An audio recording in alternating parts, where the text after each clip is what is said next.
Film की शुरुआत एक छोटी सी बच्ची को दिखाने से हुई जो इस वक्त अपने झूले में लेटी हुई थी। अचानक घर का दरवाजा खुला और अंदर एक साया आ गया। वो साया खुद को बच्ची का डैड कह रहा था, जो धीरे धीरे बच्ची के झूले की तरफ बढ़ने लगा। बच्ची उसकी शक्ल देखकर डर गई, रोने लगती है, पर क्योंकि इस वक्त उसके आसपास कोई नहीं था तो बच्ची की आवाज सुन नहीं पाती और तभी वो काला साया उस छोटी सी मासूम सी बच्ची को मार देता है। इसके बाद सीन शिफ्ट होकर आता है एक फैमिली पर, जिसमें 3 लोग थे, एक डैड और उसकी 2 बेटियां। हाल ही में उनकी गाड़ी का एक्सीडेंट हुआ था जिसमें उनकी मॉम मारी गई। यह बड़ी बेटी का नाम सैडी था और उनके डैड एक डॉक्टर थे। घर में इनकी मॉम की एक तस्वीर थी। तस्वीर में जो सूट उन्होंने पहना हुआ था, सैडी वो सूट स्कूल पहन के जाती है क्योंकि अपनी मॉम की वो बहुत करीब थी और आज उसे अपनी मॉम की बहुत याद आ रही थी। स्कूल आकर जब उसने अपना लॉकर खोला तो वहाँ एक गला सड़ा सेब और खराब दही पड़ा हुआ था। इससे पहले कि सैडी को समझ पाती, वहाँ कुछ लड़कियाँ आकर उसे परेशान करने लगती है। वो उनसे बचने की कोशिश करने लगी और इस धक्का मुक्की में वो खराब दही सैडी के कपड़ों पर गिर गया तो मजबूरन उसे अपनी मॉम का ये सूट अब बदलना पड़ना था। सैडी के डैड जब मरीजों को चेक कर रहे थे तो उनके पास एक नया मरीज आया जो बेहद घबराया हुआ था। अब क्योंकि उसने सैडी के डैड से चेकअप के लिए पहले से नहीं पूछा था तो वो उसे कल आने को कहते हैं, जिस पर वो आदमी कहता है कि डॉक्टर साहब जरा ख्याल कीजिए, मेरा मामला बहुत संगीन है, आपको इस पर गौर करना चाहिए। मेरे 3 बच्चे थे पर 1 साल के दौरान में ही तीनों की मौत हो गई। अब उनके अचानक मरने की वजह से सबको लगता है कि मैंने ही उन्हें मारा, पर ऐसा नहीं है। भला मैं अपने बच्चों को ही क्यों मारता? ये काम एक मॉन्स्टर का है जिसका नाम बुगीमैन है, जो एक काला साया है, आत्मा है और वो हमारे घर पर है। जो कहकर वो सैडी के डैड को मॉन्स्टर की पेंटिंग दिखाता है और बताने लगा कि ये पेंटिंग मेरी बड़ी बेटी ने बनाई थी और कहा जाता है कि वो मॉन्स्टर सिर्फ उन्हीं बच्चों को अपना शिकार बनाकर मारता है जिनके माँ बाप अपने बच्चों पर ध्यान नहीं देते, उनके साथ टाइम नहीं गुजारते। अब उसकी बातों से हमें पता चला कि शुरुआत वाली जो छोटी बच्ची थी जो झूले में लेटी थी वो इसी मरीज की बेटी थी जिसे उस काले साये उस मॉन्स्टर बुगीमैन ने मार दिया। अब क्योंकि ये सारी बातें डॉक्टर इन्हीं सैडी के डैड के लिए अजीबोगरीब थी तो वो उसकी बातों पर यकीन नहीं करती और कोई बहाना बनाकर दूसरे कमरे में आकर पुलिस के नंबर पर कॉल कर देती है ताकि पुलिस आकर उसे गिरफ्तार कर ले। उन्हें लग रहा था जैसे उसका ज़हनी तवाज़ुन खराब है। अब तक सैडी भी स्कूल से घर वापस आ चुकी थी। वो अपनी मोम का सूट जिस पर दही गिर गया था उसे वॉशिंग मशीन में डाल देती है धुलने के लिए, लेकिन फौरन उसने अपना सर ऊपर उठाकर देखा क्योंकि उसे घर में किसी के होने का एहसास हो रहा था। अजीब सी आवाजें सुनाई दे रही थी। आवाजों का पीछा करते करते वो एक अलमारी के पास आ गई। थोड़ी सी घबराई भी हुई थी क्योंकि हर तरफ अंधेरा छाया हुआ था, कुछ दिख नहीं रहा था। उसे लगा कि अलमारी में कोई है, इसीलिए उसने अलमारी का दरवाजा खोल दिया, लेकिन अंदर से लाल रंग निकला। वो सोचती है कि जरूर ये खून है, लेकिन वो खून नहीं, लाल रंग ही था जिसका डब्बा वहाँ गिर गया था। इस बात को समझते ही उसने जैसे अलमारी का दरवाजा बंद किया तो उसके होश उड़ गए। जोर से वो चीख मार देती है क्योंकि किसी ने उस मरीज को मार दिया था जिसकी लाश वहाँ पर लटकी हुई थी। आवाज सुनकर उसके डैड भी आ गए जो इस पूरे मामले को संभालते हैं। खैर इस हादसे को कुछ दिन गुजर गए। एक दिन सैडी अपने डैड को कहने लगी कि क्योंकि आप डॉक्टर हैं तो मुझे आपसे अपनी मोम के बारे में बात करनी है। इस पर उसके डैड ने मना कर दिया, ये कहते हुए कि नहीं, मैं तुम्हारे मोम के बारे में कोई बात नहीं करना चाहता। अगर तुम्हें कोई बात करनी ही है तो अपनी फीमेल डॉक्टर से करो। दरअसल वो इनकी फैमिली डॉक्टर थी जो सैडी और उसकी बहन का इलाज कर रही थी क्योंकि अक्सर उनके साथ अजीबोगरीब होता रहता था। अब यहाँ सैडी के डैड हालांकि खुद एक डॉक्टर थे पर इलाज किसी और डॉक्टर से करवा रही थी, जिससे साफ जाहिर था कि उन्होंने भी अपनी बेटियों से दूरियां बना ली है। वो भी इन पर ध्यान नहीं देती। रात को सैडी इंटरनेट पर कुछ वेबसाइट्स को तलाश कर रही थी जिसमें वो जानना चाह रही थी कि आत्माओं से राब्ता कैसे बनाया जाए क्योंकि वो अपनी मोम से बात करना चाहती थी। तभी उसके पास उसकी छोटी बहन आकर बताती है कि मेरा दांत हिल रहा है क्योंकि ये टूटने वाला है। अब यहाँ उनका रिवाज था कि जब भी बच्चे का दांत हिलता था तो उसे निकालने के लिए दांत को रस्सी से बांधकर दरवाजे के हुक के साथ अटका दिया जाता था ताकि जब दरवाजा बंद हो तो एक झटके से ही दांत निकल जाए, बच्चे को ज्यादा तकलीफ भी ना हो, ना ही ज्यादा खून बहे। अब सैडी उसके दांत को रस्सी से बांधकर दरवाजे के हुक के साथ अटका देती है। उसने उल्टी गिनती, इन्हीं 3 2 1 के बाद दरवाजा बंद करना था, लेकिन अभी वो 2 पर ही थी कि एकदम दरवाजा बंद हो गया जिससे बच्ची को तकलीफ हुई। रोते हुए वो सैडी से कहने लगी कि तुमने तो कहा था कि 3 2 1 के बाद बंद करूंगी, तो पहले ही क्यों कर दिया? जो सुनकर सैडी काफी हैरान रह गई क्योंकि ये काम उसका नहीं बल्कि उसी बुरे मॉन्स्टर काले साए बुगीमैन का था जो अब यहाँ आ गया था इन दोनों को अपना शिकार बनाने के लिए। और फिर धीरे धीरे करके वो उस दांत को भी अपने अंदर समा लेता है।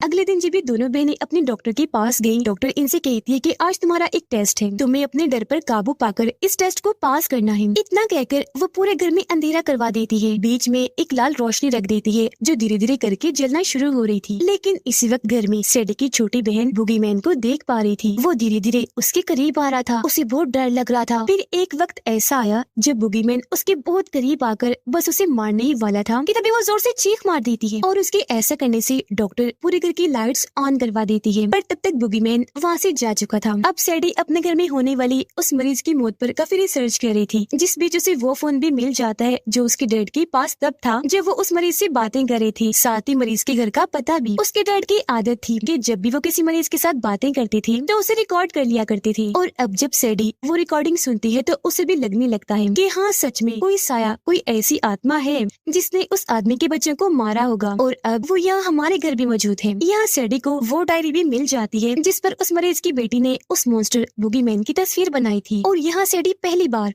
उस मॉन्स्टर को देख पाती है। ये तस्वीर वो अपनी बहन के पास लेकर गई, पूछती है क्या तुमने ऐसे किसी मॉन्स्टर को घर में महसूस किया या देखा है? उसकी बहन कहती है कि हाँ, देखा है। मुझे क्योंकि डर लगता है तो मैं हमेशा अपने साथ बड़ी सी सफेद रोशनी वाली बॉल लेके सोती थी, पर मॉन्स्टर ने मेरे पास आकर उसे तोड़ दिया, और तब मैंने उस मॉन्स्टर को महसूस किया और देखा था। इन दिनों सैडी बहुत परेशान थी, उसके घर में जो अजीबोगरीब चीजें चल रही थी उनकी वजह से, और अब क्योंकि उसके पास मरीज के घर का पता आ गया था तो वो फैसला करती है कि मैं वहाँ जाकर चेक करूंगी कि कहीं ये सारी आत्माओं भूतों का ताल्लुक वहाँ से जुड़ा हुआ तो नहीं है। जब ये वहाँ गई तो वहाँ बहुत सारी जली हुई मोमबत्तियाँ पड़ी हुई थी, पर क्योंकि यहाँ कोई नहीं था तो वो अपना फोन नंबर फ्रिज पर लेकर यहाँ से जाने लगी। लेकिन तभी उसके सामने एक औरत आ गई जो खुद को उस मरीज की वाइफ बताती है। सैडी से पूछती है कि तुम कौन हो और यहाँ क्या कर रही हो? सैडी जवाब देती है कि हमारे घर में पिछले कई दिनों से अजीबोगरीब चीजें हो रही हैं। कोई ऐसा साया है जो हमारे घर में आ चुका है और बार बार हमें जान से मारने की कोशिश करता है। जो बात सुनकर मरीज की वाइफ समझ गई कि इनके घर पर भी उस मॉन्स्टर बुगीमैन का साया है। यह सैडी उससे पूछती है कि मैं यहाँ इसलिए आई हूँ ताकि जान सकूं कि उस मॉन्स्टर से पीछा कैसे छुड़वाया जाए, तो आप हमारी मदद कीजिए, इसमें हमें क्या करना चाहिए? जो सुनकर मरीज की वाइफ जवाब देती है कि अफसोस, ऐसा कोई तरीका नहीं है जिससे तुम उस मॉन्स्टर से बच सकती हो। वो कभी तुम्हारा पीछा नहीं छोड़ेगा, तुम जहाँ जहाँ जाओगी वो वहाँ ही आ जाएगा, और ये सिलसिला तभी खत्म होगा जब तुम जान से मारे जाओगे। उस मॉन्स्टर को बुगीमैन कहते हैं, जो तुम्हारे डर का फायदा उठाकर पहले तुम पर हावी होता है, फिर तुम्हारे ही फैमिली मेंबर्स की आवाजें निकालता है। अब जाहिर है इस वजह से जब तुम बहुत ज्यादा डर जाते हो तो वो तुम्हारी जान ही ले लेता है। पर हाँ, इसकी एक कमजोरी या कहीं की कमी है, और वो है रोशनी। रोशनी से इसे बहुत डर लगता है। उनकी ये बातें चल ही रही थी कि तभी यह सच में बुगीमैन आ जाता है, जिसे देखकर मरीज की वाइफ सैडी को कहती है कि खड़ी रहो, आराम से, हिलना नहीं। और अब जैसे उसने बुगीमैन पर गोली चलाई,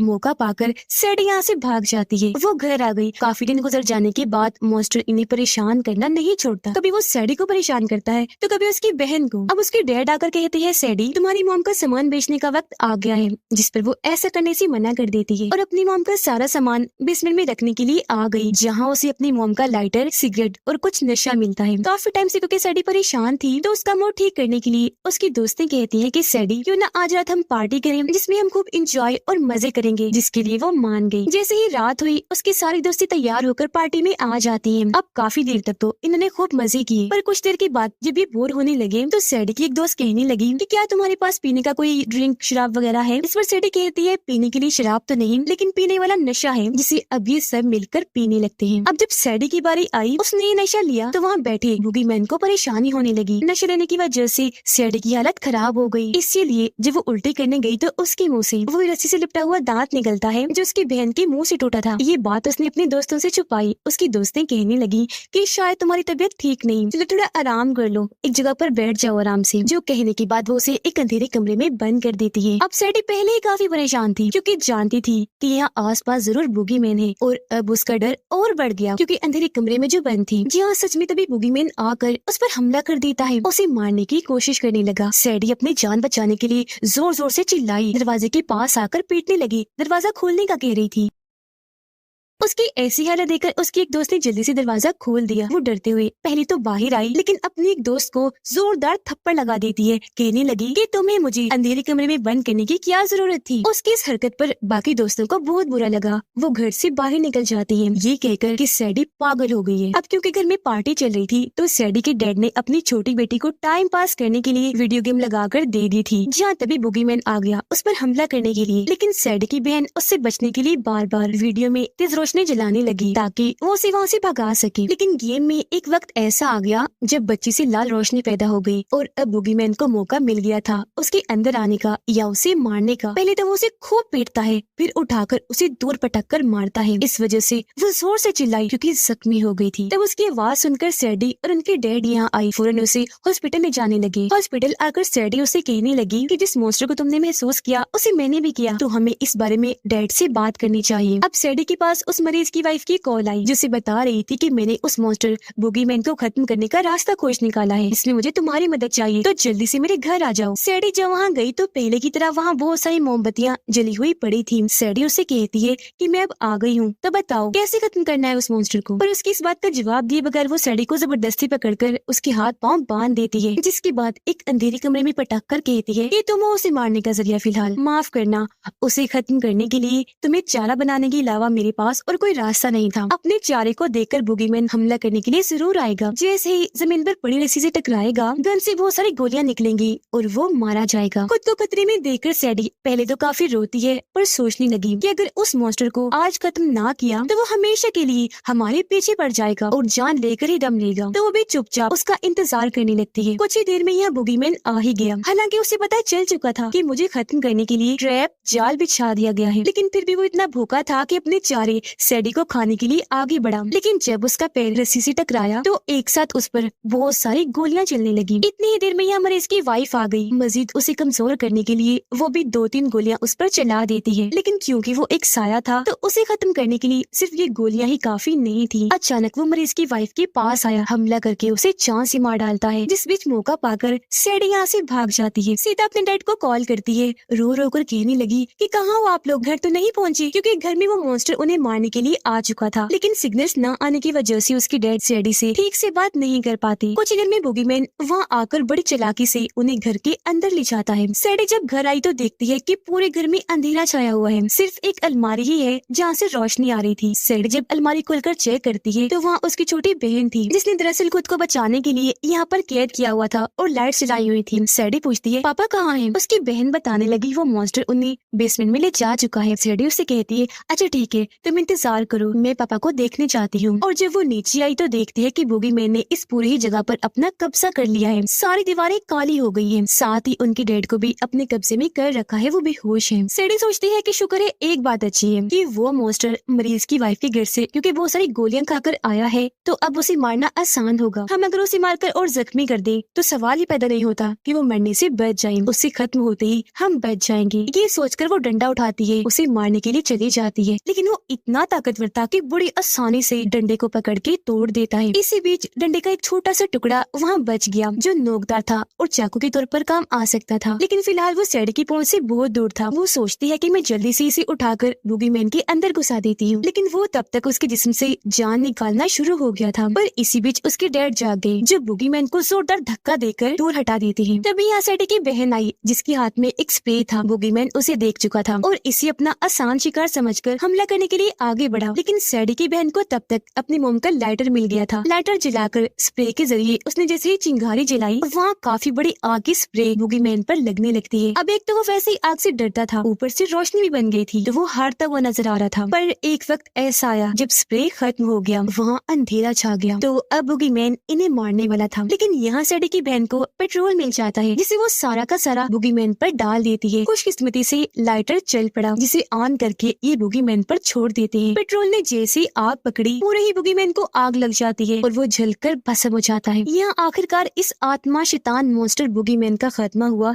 जिससे इन तीनों की जान बच गई, जिसके बाद सब कुछ नॉर्मल वापस पहले जैसा हो गया। सारे हालात की वजह से सैडी के डैड को भी समझ लग गई थी कि मुझे हर हाल में अपने बच्चों के साथ रहना चाहिए, उनका ध्यान रखना, उनके साथ वक्त गुजारना चाहिए। आज यहाँ आखिरकार वो अपनी दूरियां उनसे खत्म कर ही लेता है। लेकिन अगले दिन जब डॉक्टर के पास ये दोनों बहनें पहुंची तो सैडी को फिर से महसूस हुआ जैसे बूगीमैन अभी भी यहाँ मौजूद है। अब क्या ऐसा सच में हो सकता है कि मरने के बाद भी वो ना मरा हो, या सिर्फ ये सैडी का वहम था क्योंकि उनके दिमाग का इलाज चल रहा था? तो हो सकता है ऐसा कुछ हो ही ना। इसी सस्पेंस और सवाल के साथ ही ये मूवी इधर ही खत्म हो जाती है।